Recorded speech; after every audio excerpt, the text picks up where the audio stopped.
Allahu Ekber, Allahu Ekber.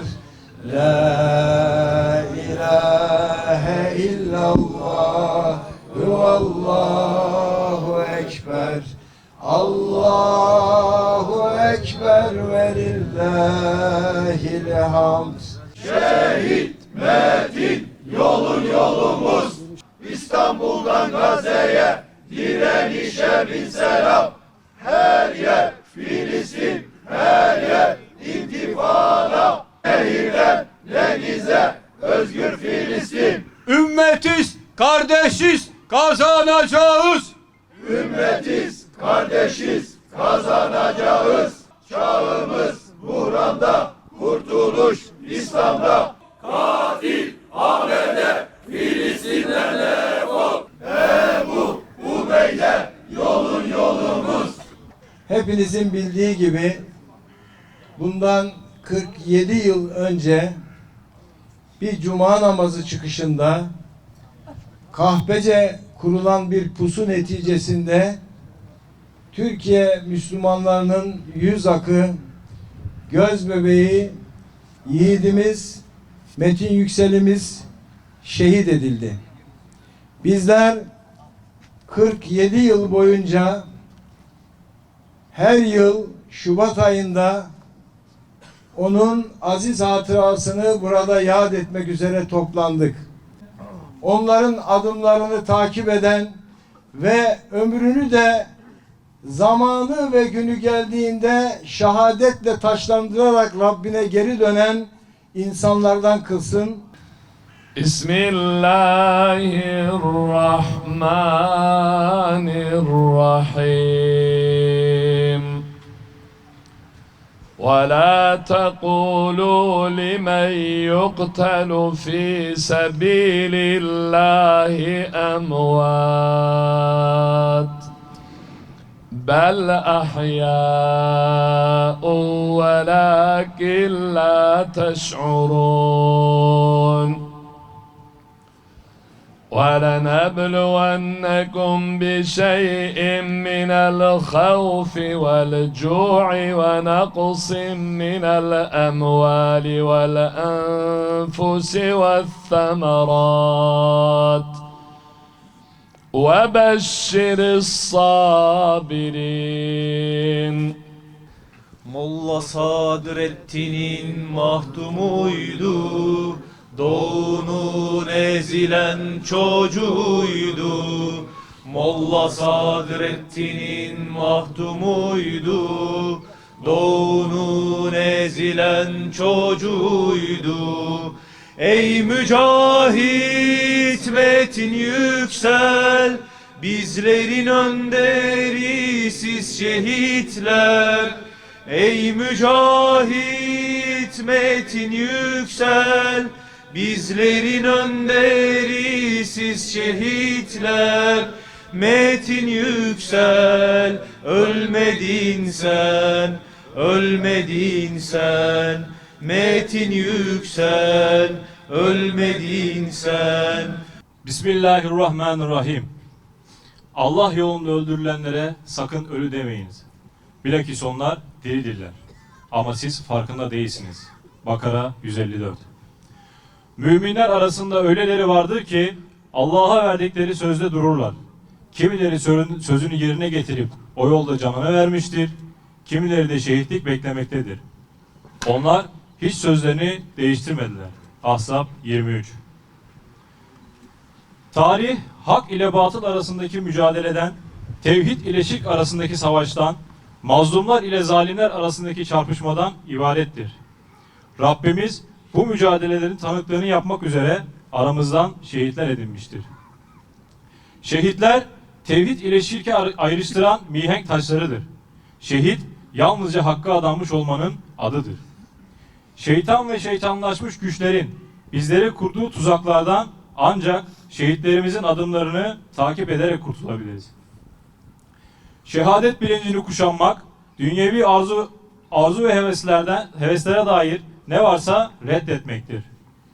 Şehadet bilincini kuşanmak, dünyanın neresinde olursa olsun Müslüman kardeşinin derdiyle dertlenmek, gerekirse onun için hayatından vazgeçmektir. Şehadet bilincini kuşanmak, sınırsız, sınıfsız İslam toplumunu oluşturmak için coğrafya, kavim, mezhep, meşrep farkı gözetmeksizin tüm Müslümanları kucaklayabilmektir. Yaşadığımız zaman diliminde bizler de emperyalizme, acımasız kapitalizme, Siyonizme, yozlaşmaya, çürümüşlüğe ve kör şiddete karşı İslami direniş bayraklarını yükseltmek için şehadet şerbetini içmiş şehitlerimiz gibi şehadet bilincini kuşanmalıyız. Yaşadıkları zaman ve mekanda tuğyana ve şirke karşı İslami direnişe güç katmış, ışık olmuş, her biri gökyüzünde parlayan yıldızlar gibi olan şehitlerimizden birisi de bugün burada toplanmamıza vesile olan Metin Yüksel'dir. Metin Yüksel, 21 yıllık kısacık hayatına büyük bir mücadeleyi sığdırmış, hayatının her anını şehit gibi yaşayarak bizlere unutulmayacak bir örneklik bırakarak Rabbine geri dönmüştür. Metin Yüksel ve arkadaşları genç yaşlarına rağmen sosyal, kültürel ve aksiyonel anlamında kısıtlı imkanlarla pek çok projeyi hayata geçirmiş, Türkiye'li Müslümanların gücü ve cesaretleri oldukları gibi ümmet bilinciyle Eritre'den Patani'ye, İran'dan Filistin'e, Moro'dan Türkistan'a kadar çizdikleri afişler, pankartlar ve bildirilerle İslami mücadelelerin Türkiye'deki sesi ve soluğu olmuşlardır. Küresel şer odakları tarafından karşılarına adeta kale gibi dikilen Metin Yüksel'in durdurulması için düğmeye basılmış. 1977 yılında sol örgütler tarafından silahla vurulmuş, öldürülememiş, 23 Şubat 1979 yılında ise Cuma namazı çıkışında bu sefer CIA tarafından organize edilen bir pusuda sağ çetenin kurşunlarıyla şehit olmuştur. Şehadetle taçlanan bir ömürle Rabbine geri dönen Metin Yüksel, mücadele ve İslam'ı anlayışın özeti olan şu 3 şiarı bizlere miras bırakmıştır. En büyük ibadet hakkı müdafaa etmektir. Yani bedeli ne olursa olsun mazlumların kimliğine ve inancına bakmadan her zaman hakkı söylemek ve haklının yarınına yer almak. Şehadet bir çağrıdır tüm nesillere ve çağlara. Yani zalim ve zorba güçlerin karşısında korkmadan, geri adım atmadan, dik durmak, ölüm korkusu olmadan tüm zamanların firavunlarına Musaca meydan okumaktır. Müslümanlar birleşin. Bugün yaşadığımız zaman diliminde en çok ihtiyacımız olan şey bu şiarın yerine getirmektir. Büyük şeytan Amerika, yedeğindeki batılı güçlerle İslam'ın bağrına hançer gibi saplanmış, Siyonist katilleri tetikçi olarak kullanarak başta Gazze ve Filistin olmak üzere İslam beldelerinde kudurmuş köpekler gibi saldırmak suretiyle kardeşlerimizi katletme ve topraklarını işgal etme sürecini devam ettirmektedir. Tüm bu katliam ve işgal dünyanın gözü önünde uluslararası tüm değerler hiçe sayılarak pervasızca yapılabilmektedir. Düşmanlarımız hep birlikte hareket ederken ne yazık ki Müslümanlar olarak bizler bir araya gelmeyi becerememiş, emperyalist ve Siyonistlerin Müslümanların izzet ve şerefini ayaklar altına alınmasına mani olunamamıştır. Bugün küresel zalimlerin ve onların işbirlikçilerine karşı her türlü ayrılıklarımızı bir tarafa bırakarak ümmet, cihat ve şehadet bilincimizi kuşanmak ve şehidimizin Müslümanlar birleşin şiarını yükseltmekten başka çaremiz yoktur. Hususen Filistin, Lübnan, Yemen, Suriye, İran ve Türkiye bu alçak düşmanların hedefi haline gelmişken Şehit Metin Yüksel platformunu oluşturan bizler de şehidimizin yaptığı gibi hiçbir ayrım gözetmeksizin vatanımızda ve diğer İslam ülkelerinde siyasi iradeleri uyararak ve bir araya gelmelerini sağlamak için sesimizi yükseltmeliyiz. Buradan küresel şer odaklarına ve Siyonist katillere sesleniyoruz. Küfür ve şirk var oldukça mücadelemiz var olacak. Mücadelemiz var oldukça bizler de var olacağız. Hayatımız sizin kurşunlarınızla sonlanacak olsa da Metin Yükseller, Ebu Ubeydeler gibi küfrün bağrına darbe üstüne darbe indirmeye devam edeceğiz.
بسم الله الرحمن الرحيم قل هو الله أحد الله الصمد لم يلد ولم يولد ولم يكن له كفوا أحد وآتينا موسى الكتاب وجعلناه هدى لبني إسرائيل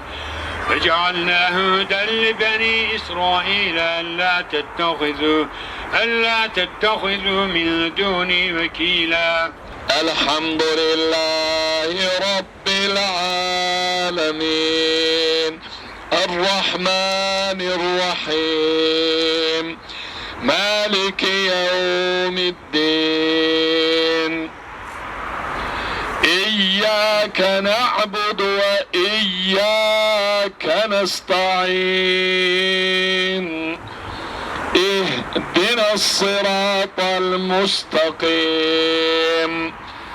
صراط الذين أنعمت عليهم غير المغضوب عليهم ولا الضالين.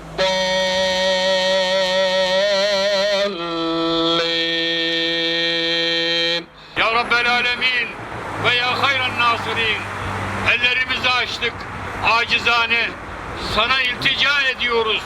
Rabbim ilticamızı kabul eyle ya Rabbi. Okunmuş olan Yasin-i Şerif'ten, Süver-i Kur'aniye'den, tazimat-ı tekbiratımızdan hasıl olan sevabı, sevgili Peygamberimiz, önderimiz, liderimiz, ahiret ışığımız, Hazreti Muhammed Mustafa sallallahu aleyhi ve sellem Hazretlerinin mübarek, muazzez, latif, şerif, ruh-u saadetlerini hediye ettik.